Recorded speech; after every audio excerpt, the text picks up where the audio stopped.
Hello friends, welcome to my channels MS blogs. তো দেখতেই পাচ্ছেন যে আমাকে কতখানি ক্লান্ত লাগছে, চোখগুলো দেখে বুঝতে পারছো নিশ্চয়ই। আজকে অফিস গিয়েছিলাম, ভীষণ গরম ওখানে, আর কারেন্টও ছিল না অনেকক্ষণ। ওখানে কারেন্টের কি একটা কাজ হয়েছিল, তাই কারেন্টও ছিল না। তাই ভীষণ আজকে মানে এত ক্লান্ত লাগছে। তারপরেও আমার ননদ অসুস্থ ছিল, কয়েকদিন ওখানেই ছিল, আজকে বাড়ি গেল, তাই মনটাও একেবারে ভালো নেই। তো কালকেই জামাই ষষ্ঠী, ওদের জামাই ষষ্ঠী ওখানে হবে, তাই চলে গেল, থাকলো না। আর আমাদের বাড়িতেও জামাই ষষ্ঠী হবে। তো প্রতি বছরই না, এই বছর আমাদের পুকুরে জাল দেওয়া হয়েছিল, বড় নেট মাছ পড়েছে, কিন্তু মাছগুলো গোছানো নেই, সব ফ্রিজে আছে। কী মাছ আছে কী না আছে তো জানি না। তো এতক্ষণ মাছগুলো আমি সবগুলো কী হবে না হবে সেগুলো দেখবো।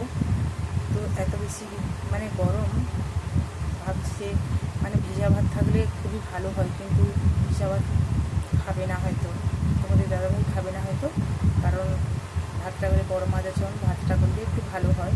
মাছের ঝোল মানে দিনের তুলনায় রাতে একটু হালকা ঠান্ডাটাও লাগে, ফ্যান থাকলেও খেতে আরাম লাগে। তাই মাছের ঝোল দিয়ে হয়তো ভাত, কারণ ওনার খুবই পছন্দ মাছের ঝোল আর ভাত। তো যাই হোক, ছোটো মাছও করেছে, তাই আমি এগুলো রান্নাশালের দিকে যাবো, গোছগাছ করবো। তাই ভাবলাম বন্ধুদের সঙ্গে একটু কথা বলতে চলে আসছি। রাত বাড়িতেও জামাই ষষ্ঠী, সবাই জানো নিশ্চয়ই, যেমন আমিও যাবো আমার বড় বাড়ি।